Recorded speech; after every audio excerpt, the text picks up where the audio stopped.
Hello, hello, hello, everyone. I had to come in while we're doing this intro for the exhibit tour and stop in and say that I need to and I have to give a very warm and loving thank you to LUSMERLIN for gifting me the privilege, come on, to have a private tour of her exhibit. It was an absolute pleasure. If you guys are in the DMV area and you are able to see any of her work in person at all, I am imploring you and I am encouraging you. Please see her work in person. It's phenomenal, okay? Her exhibit, Big Bang Baby, is at the Horowitz Center on the Howard Community College campus located in Columbia, Maryland. It's going on from now until March 15th from 9 a.m. to 9 p.m. If you would like to purchase one of LUSMERLIN's pieces, you can purchase her pieces through her website, LUSMERLIN.com, www.lusmerlin.com, as well as contacting her through email. This is her email, info@lusmerlin.com. Thank you so much.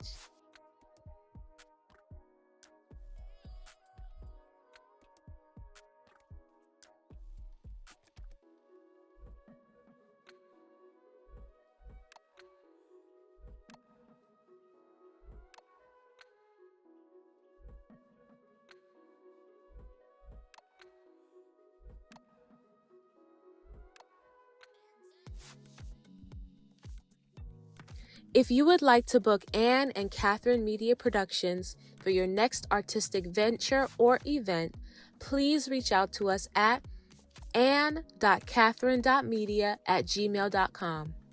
That's ANN.CATHERINE.MEDIA@gmail.com. Hopefully we'll get to talk to you soon. Thank you. Bye. All right, it is start time. Welcome to Big Bang Baby. We are going to move together because this show is about space and about the experience in space. So that means that we're all going to move and walk around and be comfortable with each other. Hi, I am, first of all, welcome. Thank you so much for your time. Thank you for your presence. Thank you for coming here. Many of you are very busy. Some of you drove an entire hour to come here. Some of you are old friends from many, many years ago who saw me start. And some of you are just new friends and supporters and acquaintances. And this is very, very meaningful for me. So thank you very much for being here. Thank you for your support. It is, oh my goodness. Hi, welcome. She's also awesome. Thank you so much. I am just getting started. Welcome to Big Bang Baby. And Big Bang Baby has something very unique. It lives at the intersection of quantum physics and the sciences, and it lives also with ancestry and spiritualism from my background. And what really moves me to do this is I grew up with all of these different ways of explaining the world. I had engineering parents, and I also had a grandma who had a saint room in her house, and she lived next to us. And it is within what people would call Dominican Santeria, which is very strongly an African tradition. And I come from Villamella, and that is in the north of Santo Domingo. And it's actually a UNESCO heritage site because it is the most preserved African heritage preserved from colony times in the Dominican Republic. So everything that was done there, from dancing, playing Congo music, spirituality, was actually very well preserved. And when I was a kid, my mom would tell me, go there to the park, because we had the parties, that's your culture, and you go and you dance, and you learn how to move your skirt, and you just did social dances with each other. And to me, that was very normal.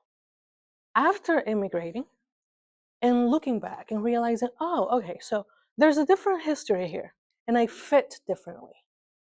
What does that mean? Because then turns out I fit as a Hispanic person, I fit as a Black person, I fit as an Arab descent person. I also have these two languages. I'm also in male dominated spaces. What does that mean? And it made me look back to my heritage in a very, very unique and special way. It went from simply being what we did or what my grandma did, and just being a normal thing that I never paid attention to being something I'm really hanging on to in terms of identity.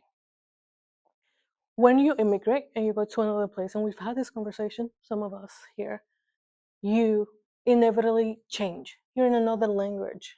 Language teaches you to think differently. You adopt the values of the language. More direct languages make you become a more direct person. So your personality even changes.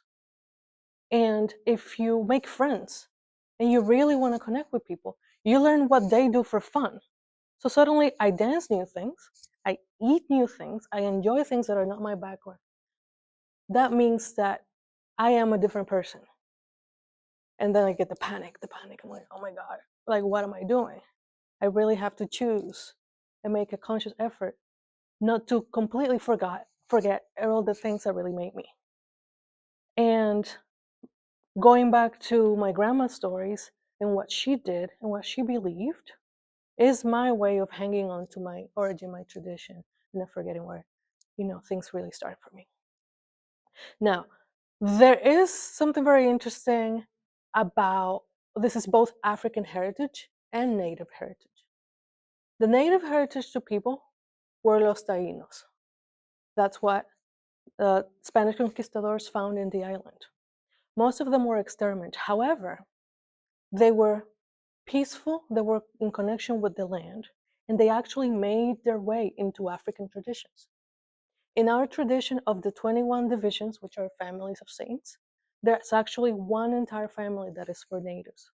And we still choose them for their valor, for their peace, for the beauty, for the connecting to nature. And within our African derived ideas, it is a way for us to honor life, for us to honor that they were there even before us, and to carry on the value of their existence. So even though we're only a little bit negative, we have a very, very deep honor for all this. Where am I going with all of this? I am going with this because the idea of these amazing beings comes from a native concept, and that is called a zemi. A zemi is a divine creature, and natives used to make a sculpture for it. Sometimes it could be made out of wood, like these, or it could be made out of stone. It could be divine, like it could rule nature.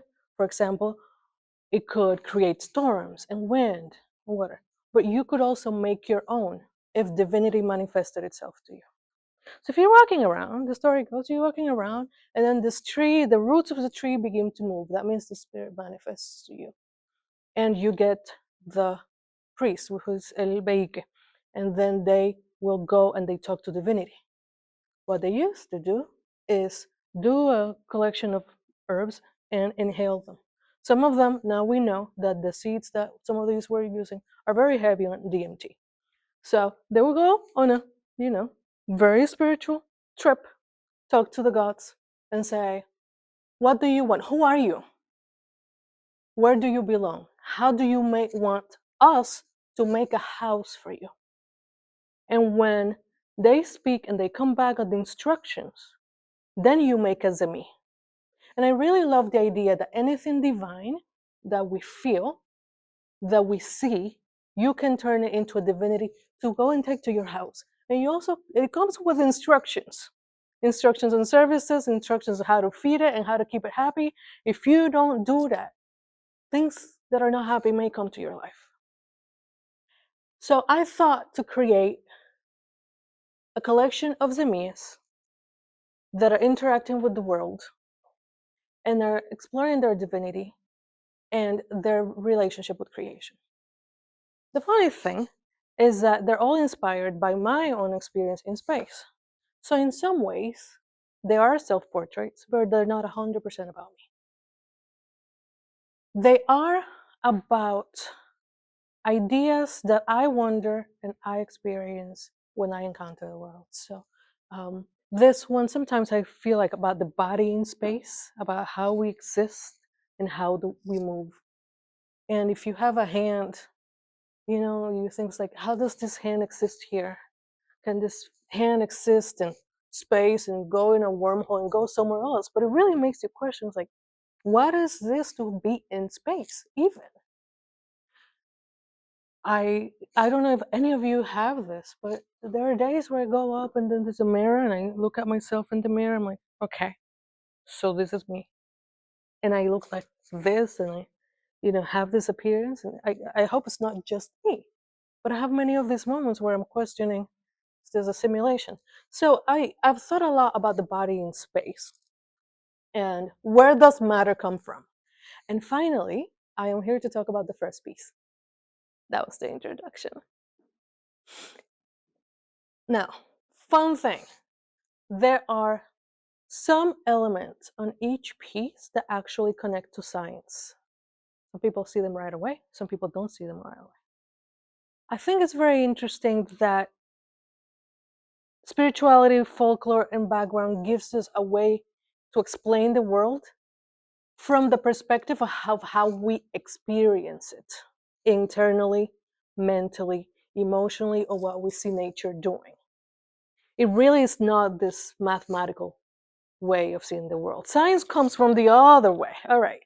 If we ignore all of these experiences and we try to come up with an objective way of always getting a standardized result, what do we get? So we have these different ways, these systems of knowledge of seeing reality that sometimes don't really seem to be on the same plane. And I think, why not?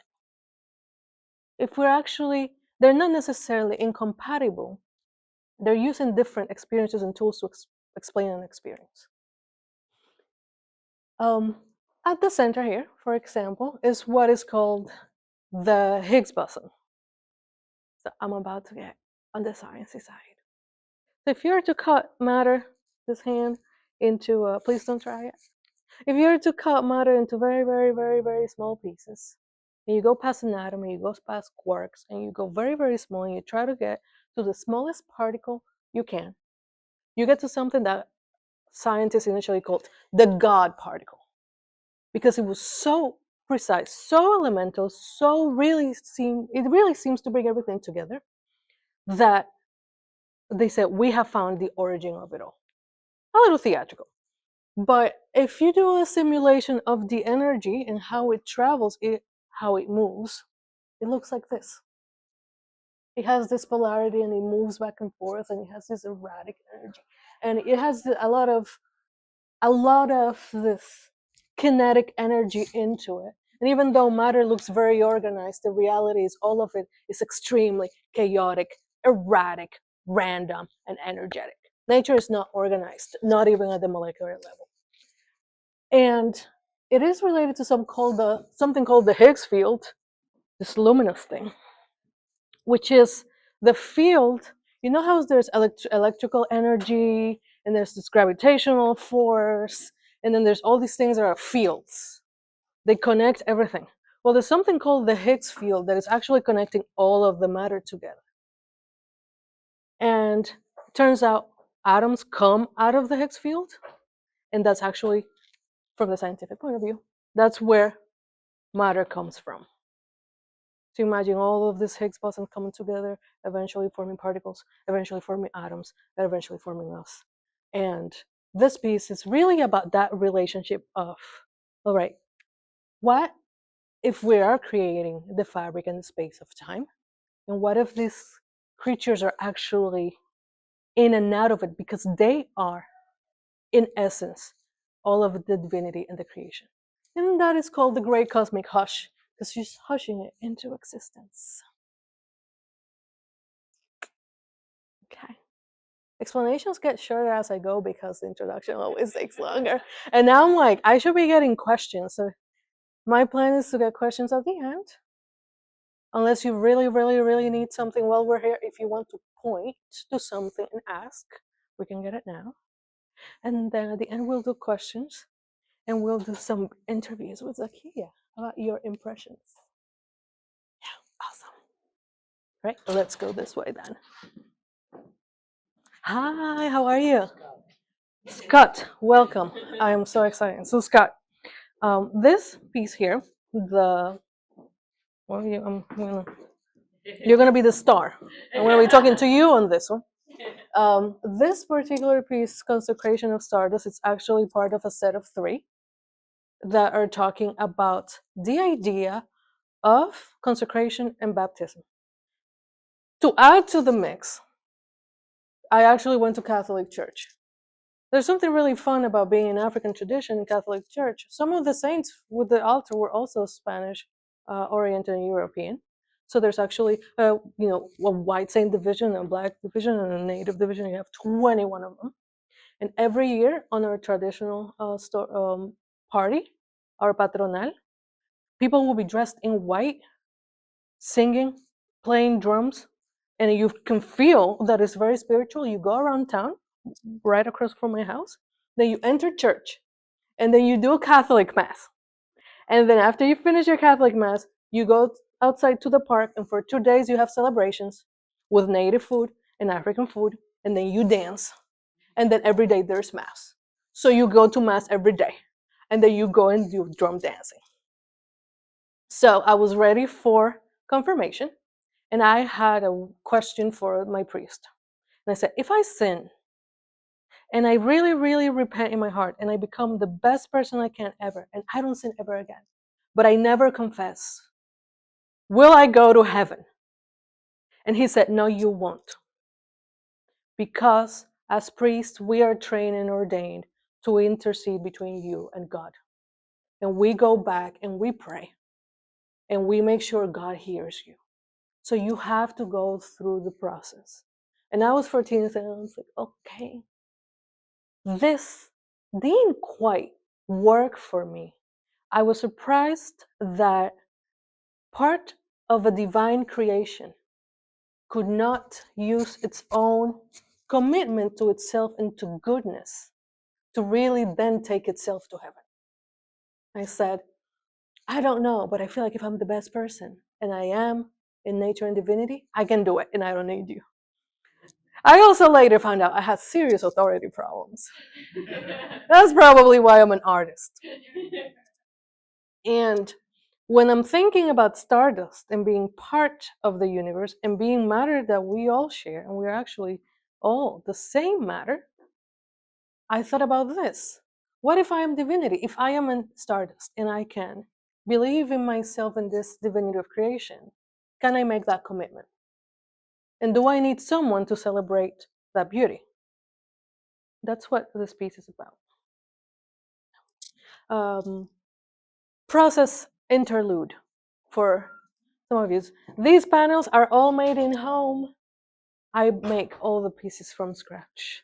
Hi, welcome. They are made from scratch. They are cut, primed archivally, and then built layer by layer.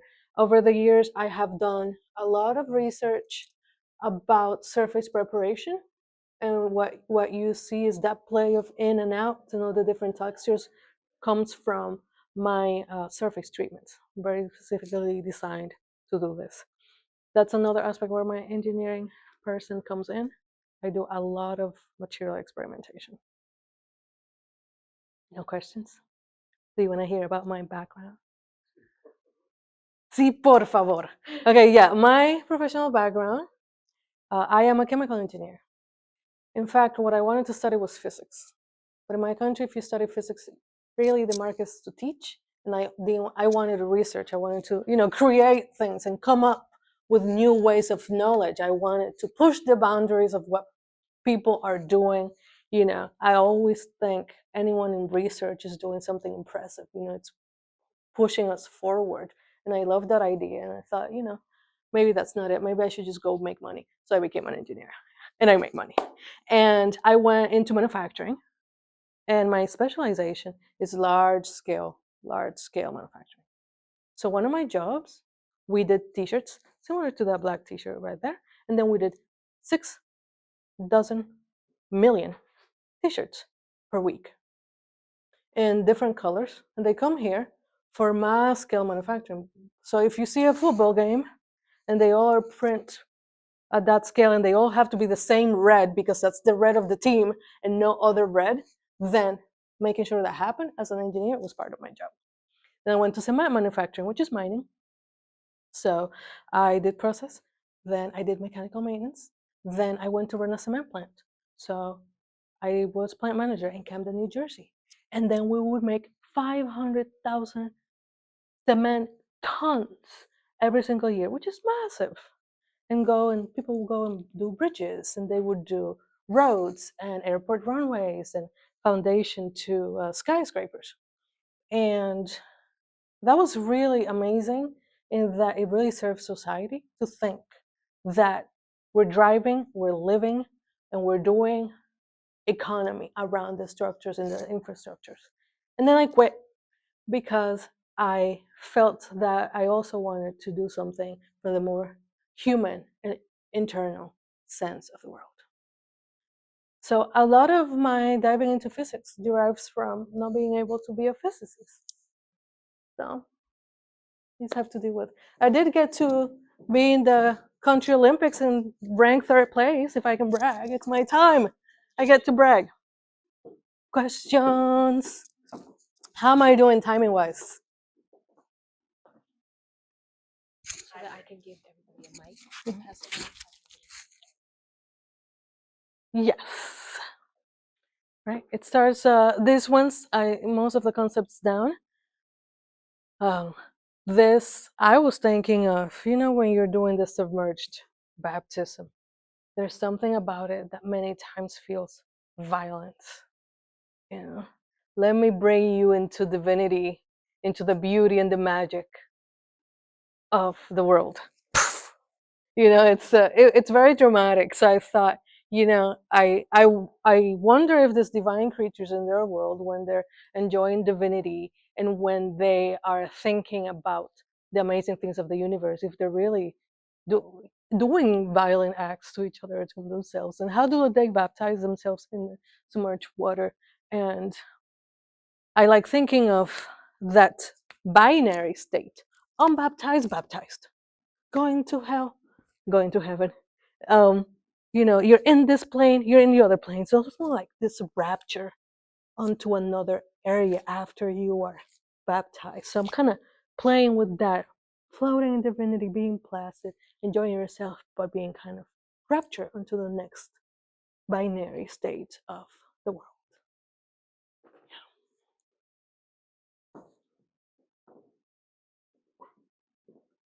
Going on to the cycle. You would not believe the things that you don't think about when you live in a country that does not have very strong seasons. It's warm throughout the year. There's hurricane seasons and non-hurricane seasons. And then suddenly you're in Maryland and the leaves are changing in the fall, and I don't comprehend this. And then there's snow, and turns out that it really dictates everything else in humanity. It dictates economic activity, what you do in each season. It dictates how you behave, the tasks you do, in ways that people in our more tropical regions do not really have to do. And it goes to a very, very deep sense of industrialism, but also how you see yourself in productivity. It really alters the way. I don't know if it even makes sense to explain it because most of you have lived in seasons, but you actually become a different person when you're planning yourself different. I never had to do it. So cycles is something very interesting for me personally.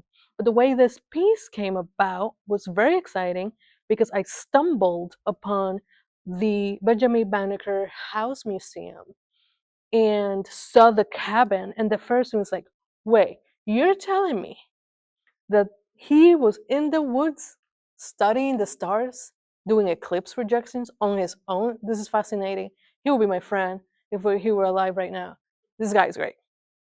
So I go in there and I found his eclipse projection drawings, which are very fascinating. It was like, wow, he was like deep in it, because if any of you have dealt with Kepler and all the laws of going around and when you're going to be in one position, that is a lot of work. It is an extraordinary amount of work. And the drawings for those projections are actually these yellow lines in the background, and they became the guiding force for me to position and compose this piece. It is really fun. You have some like some things eclipsing each other, like one piece to the other one. It's almost like a mini Pac-Man. I like to think about it that way. And if you go around, everything is cycling and everything is recomposing itself. And as you know, I am working a lot primarily with women and with myself. And I really like the idea. Oh my goodness. Oh, hi everybody. I love you all. Okay. Hello. I love you all so much. I have to recompose myself. Okay. So, I was talking about how I'm working primarily with women because I think it really fits my idea of creation. No shade to you, gentlemen in here. You're amazing. Men are awesome. I love men. I've worked with a lot of them. They're great. Now, in my tradition, going back to my grandma, when you have that gift, they believe it gets passed to a granddaughter.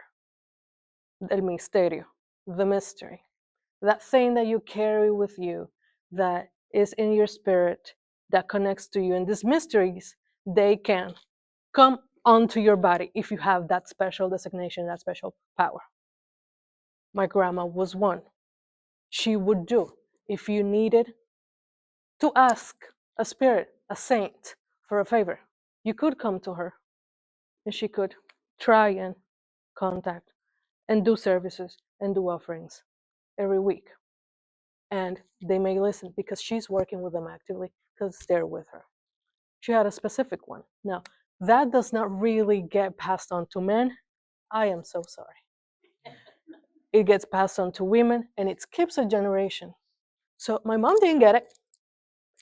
And my sister was being trained to be the one doing the services. So my sister was allowed to go into the room. I was only allowed to stand outside at the door and look in.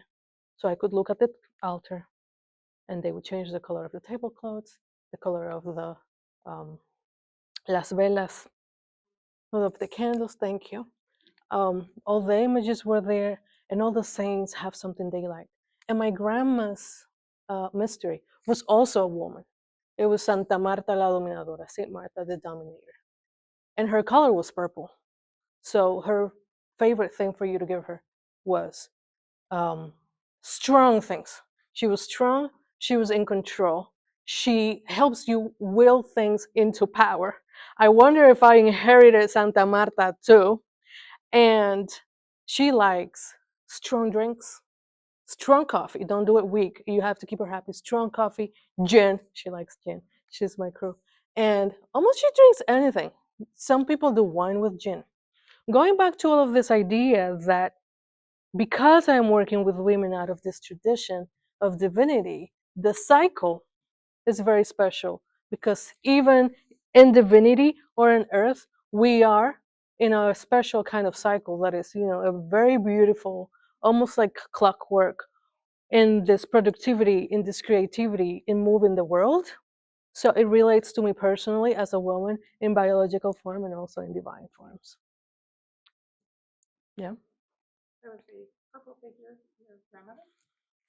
The purple figures are mostly everywhere and they are inspired by that. Yes. Yeah. And as you can see, it's also in the theme. It's all part of the plan. She also likes green to a certain extent, especially if you're doing nature offerings. All the saints obviously love basil. You should know. They all love basil. It's such a strong herb. But she likes also some herbs and she likes green. And some people believe that she likes white if you do it at the right time of the day. But you have to know through your relationship with her how to do these things.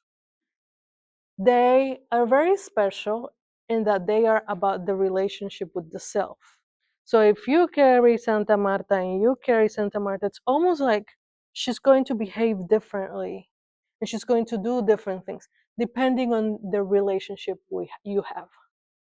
And also you undergo training, mystery training, with your grandma or with someone else in town that accompanies you to develop your skills in the mystery. So it also depends on how good you are. So just because you carry it doesn't mean you are necessarily good at leveraging what she brings. In some ways, the mystery is also that self. There are people who say, it was Santa Marta that I got my first job. It was with her that I achieved these things. In some ways, it's channeling that part of the self that can take you to that way. So that's part of the self. This lady, floating in divinity, and consecration of stardust are the same family of seal baptism. Yeah. All right, welcome to Big Bang Baby. So she is the anchor piece to the show. And when I was working with her, I wanted something that felt superhero, that felt a little bit modern at the same time, because it feels like a little bit out of a comic book. It's kind of hovering in space. She's not falling, she's not necessarily moving, she's like right in the same spot, and she's creating, and you can see that she's divine. The panels are cut and shaped in a way that is reminiscent of cathedrals. If you've been to those big European places and you see the mosaics and all the stories that are pictured in the Bible, they usually come in these different vignettes of stories. So I really like that use of stories to represent parts of Christianity. So that's what this is utilizing. And the fun part, going from very flat, as you can see, this is not even a thick piece of wood with depth. It actually is as flat as you can make it. Is because it's the Big Bang. You're creating a new universe. And from the science perspective, Big Bang, what it does is at some point, there's a tiny, tiny, tiny, almost invisible amount of very concentrated matter that very quickly, in much, much less of a blink of an eye, expanded, and basically the universe emerged. So you go from creating nothing to creating the 4D universe, to create, dimensions, to create space. And this piece replicates that same idea, that she is going from the 2D plane into a 3 plane, just out of this tiny point of her hand, and coming into this 3D sculpture. And this is painted paper, this is abstracted painted paper, it's all handmade. It is an incredible, massive amount of paper. I think the amount of paper there could fill, if it's flat and stretched, could fill the entire floor of this gallery. And then it's shrunk to, I may be exaggerating, maybe 2/3. And then it's shrunk to dimension. I am very excited, and I feel like there's so many possibilities about this culture, and there are going to be many iterations about it. You are welcome and encouraged to stand under it, look up, go around it, and so on.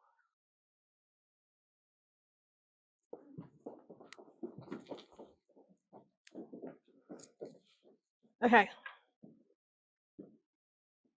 So we all know that we need a good old healing the sick, or bringing someone back away from life, right? That's a basic. It's a basic because all of our stories, all myths of creation, all folklore has all of these. How did the universe start? How do you do these sacraments and you become an adult? How do you manifest love? How you heal when you get sick, and then what happens when you die? Right? It's the basic components of our life, and we're explaining also our lives through these stories. And anointment is really fun from that perspective. We obviously have someone who's losing her purples. And we've learned at this point, if you're losing your purples, there's something going wrong in the universe. And I like thinking about, there are many things that could be going wrong in nature, in ourselves, and they're coming to the rescue, and they're sending that healing energy to save them. And you can see that there are plants, there are herbs, there's flowers, There's all of these things coming to its rescue. It's in outer space, so you can see the energy is kind of shifting around her. And then there's these elements. Something I haven't told you yet is that Santa Marta carries snakes around her. Because she's the dominator. And she's a dominator because she dominates creatures. Some people think she creeps physically. Some people think she only creeps but doesn't walk. There's actual debates about this. I do not stand on any of those positions. I accept just that this is.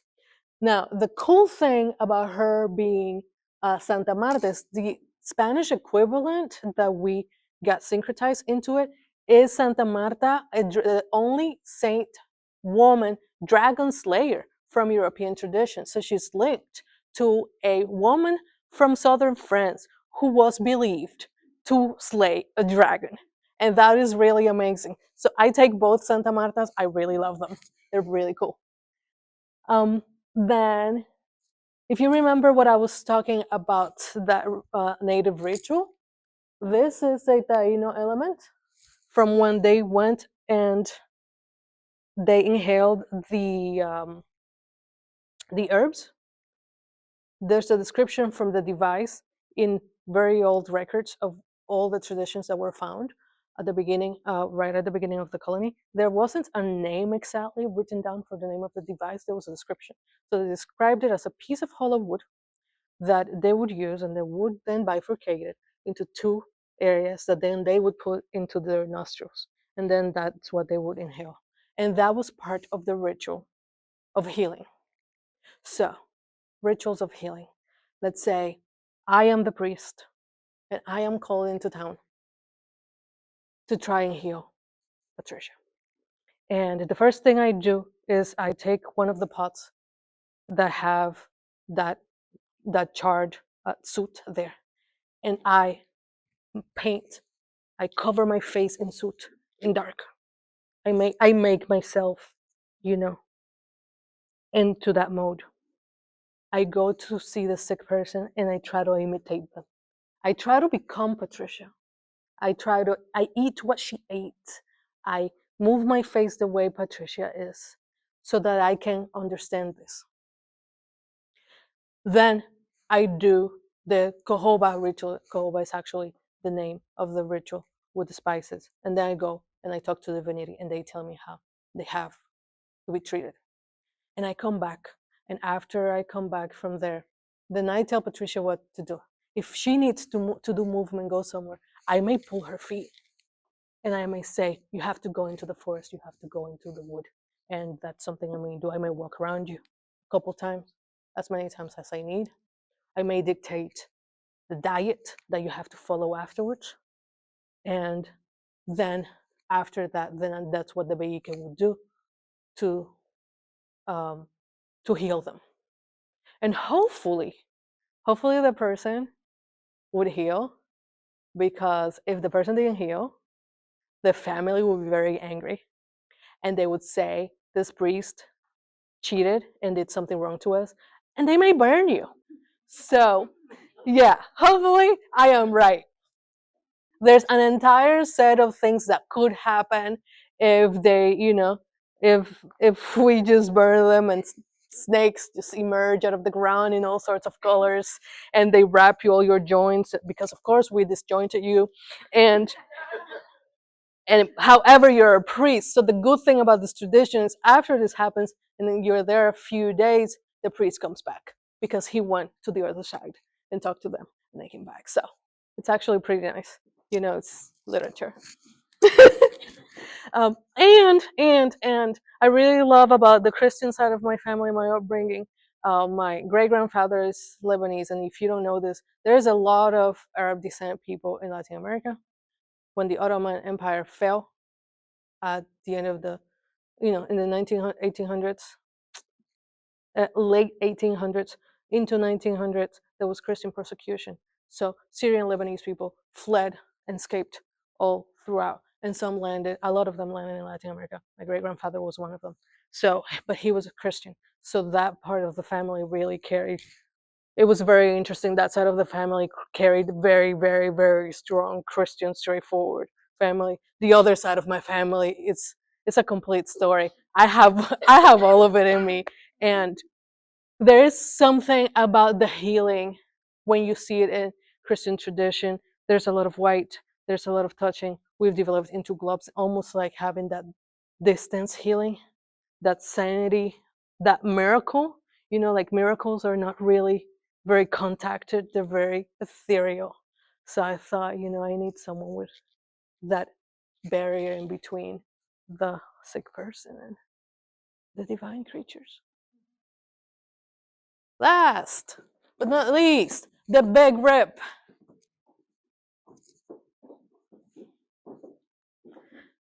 So, in case you haven't noticed, the world is ending.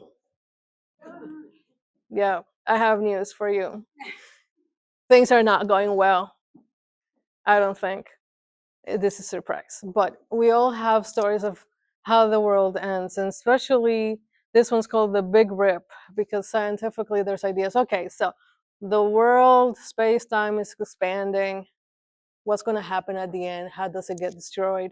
There's different ideas. The big freeze, everything freezes because it gets so cold with the particles away from each other. There are other things like, you know, um, everything goes away. It's going to be an elastic. It's going to recompress into a singularity, or everything's going to actually start tearing apart from the forces tearing apart, which is the big rip. So that was actually my inspiration. My inspiration was definitely a very long Neil deGrasse Tyson interview while I was doing my hair for 3 hours one day. And I said, wow, you know what? That is an amazing way of thinking about the end of the world, which is how I feel in 2025. I feel like everything is about to end. And in this piece, you can see it's designed from left to right, and their relationships, the bodies are coming in and out of space, like they're not intact, they're not whole bodies. They seem to be holding each other. It's not, we don't even know if they're helping each other. Are we helping each other? Are we supporting each other? Are we pulling each other? Are we harming? If you look enough, there's like a backstabbing knife somewhere. And it's really how those relationships suddenly feel a little bit conflicting, and how some of these have a little bit of this duality of being like good and beautiful transformation out of pain, but at the same time some sort of rupture that is difficult to quantify. And yeah, a lot of the current day difficulties, really. So it's what this one is about. And with that, all right, that's the basic intro to Big Bang Baby.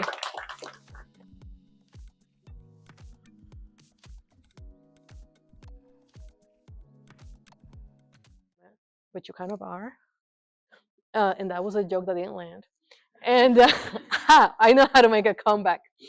And but I do like to think that as you go around with this kind of pieces, they also create a spatial experience for the viewer.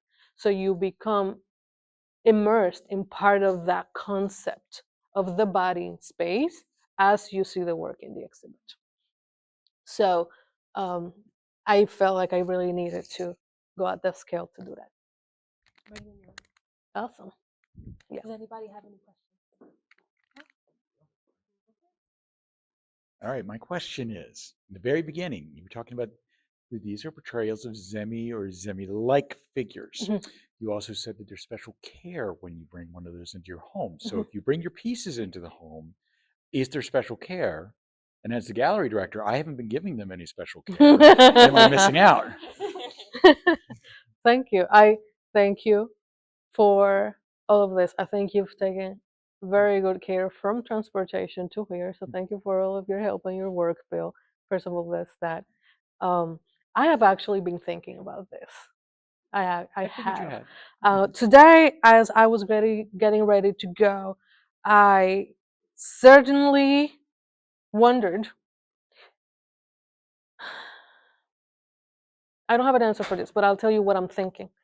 I thought about, there's air baths, there's things you do in spaces, there's lights and things you light up.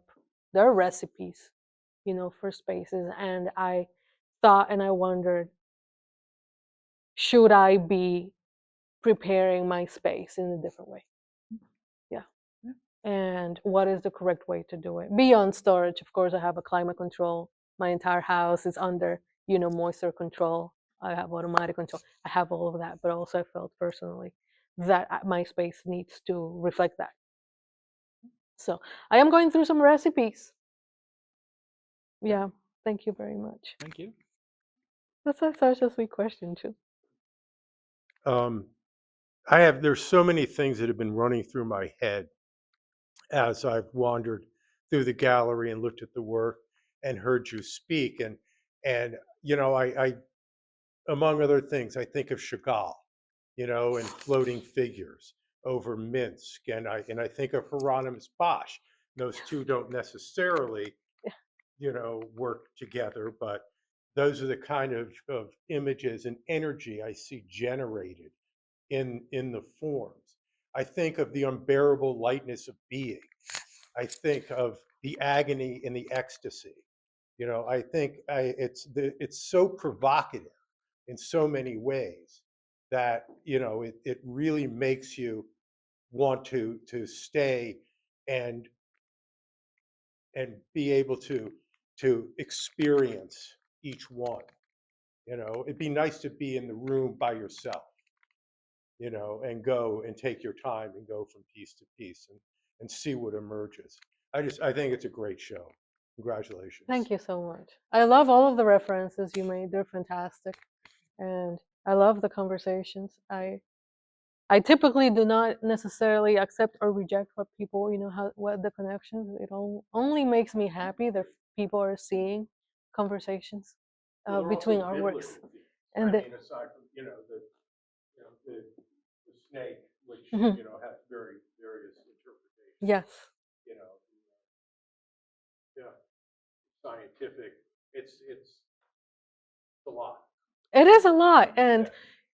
I think the crazy thing for me in terms of the topic is all of this has existed and it's actually primarily come from my own experience. Like I'm thinking, okay, so baptism, what are all the things that I can think about that are related to this, with the exception of this piece that actually came, the idea of what to relate it to came afterwards. I was like, okay, the world's coming apart, how am I going to represent this? And then I went to search the idea.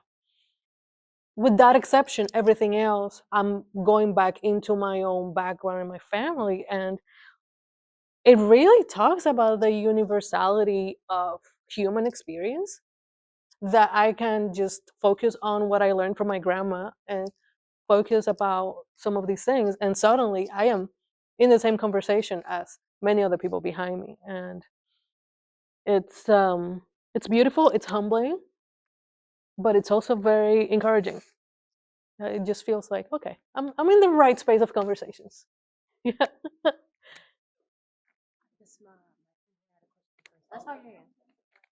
No, you have to come up. The flower. So, Y'all look so beautiful holding the flower. so my question is, thank you first of all for everything that you've done. It looks beautiful. I look forward to walking around and taking my time and making sure that I look at everything. So I actually just have a question about you personally. When was the first time that you recall making a piece that you really felt like was art that you wanted to share with the rest of the world? Which one have you sold that you felt really proud of that is no longer with you? But that so how do you feel about letting go of pieces that you spend so much time on? And what was the Oh, first one that you really considered art that you wanted to share? Those are my two questions. wow. How do I answer this? There's so many things. First, all right, Frederick, people, that you're here. You've been with me for such a long time. Thank you for being here. That's why I was like, it stopped me to see some of you walking. It's just the memories. It's beautiful. I started painting out of a watercolor set because I had a little bit of time in my hands. I was waiting for my immigration paperwork to arrive, and I was volunteering a lot. I was basically a full-time volunteer in Frederick. And I started to paint. And I said, oh, these are cool. I think, these are not terrible. And I want to put them up. So I made a little website to share. And I shared it with friends and family and social media. And my great aunt says, these are great. I want to buy this. How much is it? I did not even know that you could really sell them for a person like me, other than what you hear, big, people in a museum. So I did not even have the intention in the first place, and then I had to figure it out from there. I am very proud of that piece. It was a collection of fish from a fish market. It was pastel on archival paper, and I made that piece to test my new pastel set because it made sense, because I like the colors. And I am very proud that it has a good home, and I feel happy about it. I decided to accept that some people may want to live with it. So I would say that that's what I went with. You're gonna give me your after-tax money that you paid for to have this in your house, and you will look at it? Please have it, was what I was thinking about. And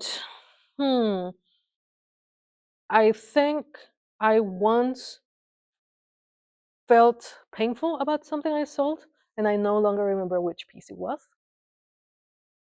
Right now, I am hanging on to a few early pieces that really showed the development that I had. So one of my very few pastels, one of my very few abstract acrylics, some of the first figure drawings I did in what is basically the blue elephant a long time. So one of those very few ones that I would never let go, because I look back and I see every little building block coming together. For the rest of that, they all deserve a loving home. Everything's for sale. Everything's for commission. You probably, if you don't have space for a 28-foot painting, but you would like a similar one, I can also make one for you, or I can paint one on your wall. So there are options.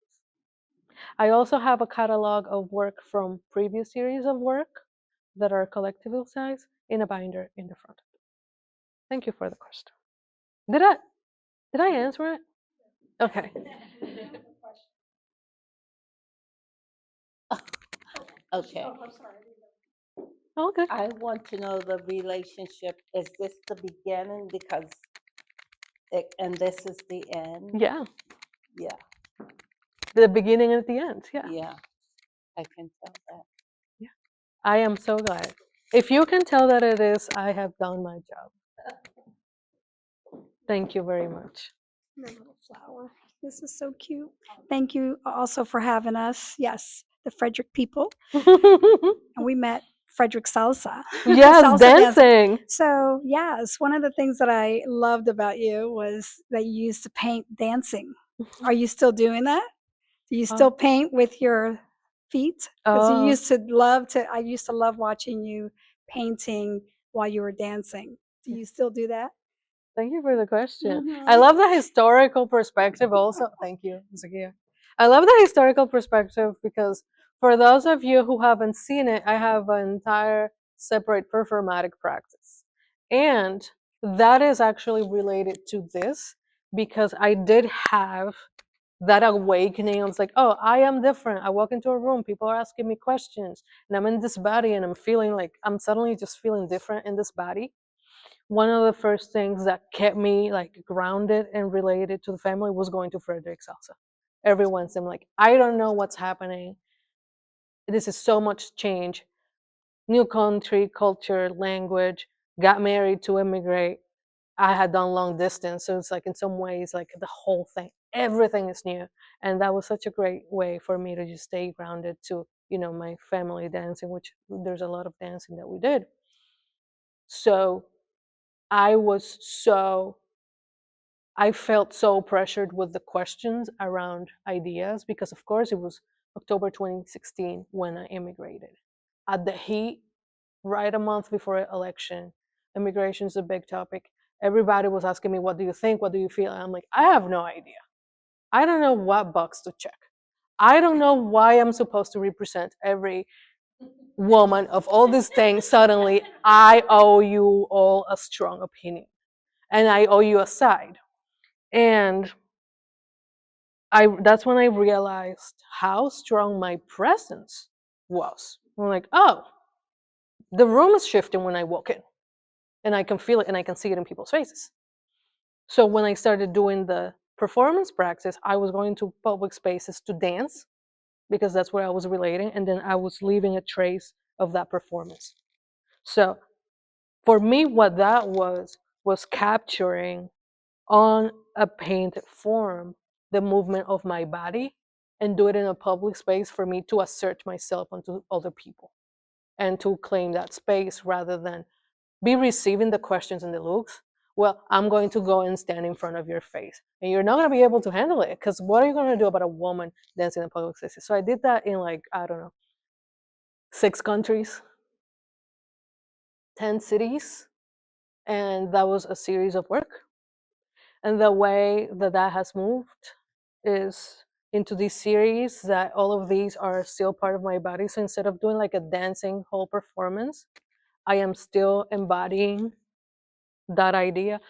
What does it feel like if I am sick and something, hurts? And it's like I'm rolling on the floor and I'm doing all these things and I'm making a video and then that video turns into the photo reference and the photo references are these. So that has evolved into how I am utilizing my body for the production of artwork. Yeah. So there's just series of work. Yeah. I may come back to it. Who knows? You guys ready? Is that everything? No more questions? I have one more.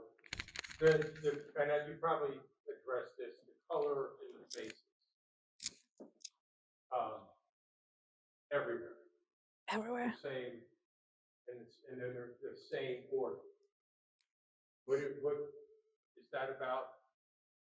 Thank you. I have had that question for sure. And this is a point that represents a lot of the tension I experience in representing myself, in that I am representing myself in the body, but I am not necessarily representing my emotion in that moment. I think when you have a face and you look at the face, you're suddenly looking at the individual and you're looking really at the expression in that moment, and it really puts it in a container of that moment in time and that emotion. And I've been avoiding that because I feel like it would detract away from the concept of the body. But realizing that I still need to a certain extent, have a face that has a minimum expression, and coming up with a mask that works for them and portrays a little bit of that emotion, but doesn't really turn them into a one person. It's still many person in one, was part of the technical challenge. If you go back, I've just have so many faces that try not to be faces since ever. And if anything plagues me for the next body of work that I'm already thinking about, is what am I going to do about the face? I would like to say officially that I am hiding behind that mask because of that same reason. And that's really part of the answer. Man, put me in the spot. I love it. It's that one is really, it gets really there. It's a very vulnerable part of the work. Thank you so much for your questions, for your time, for being so present, for coming. I am so honored. If you would like to purchase one of LUSMERLIN's pieces, you can purchase her pieces through her website, LUSMERLIN.com, www.LUSMERLIN.com, as well as contacting her through email. This is her email, info@LUSMERLIN.com. Thank you so much.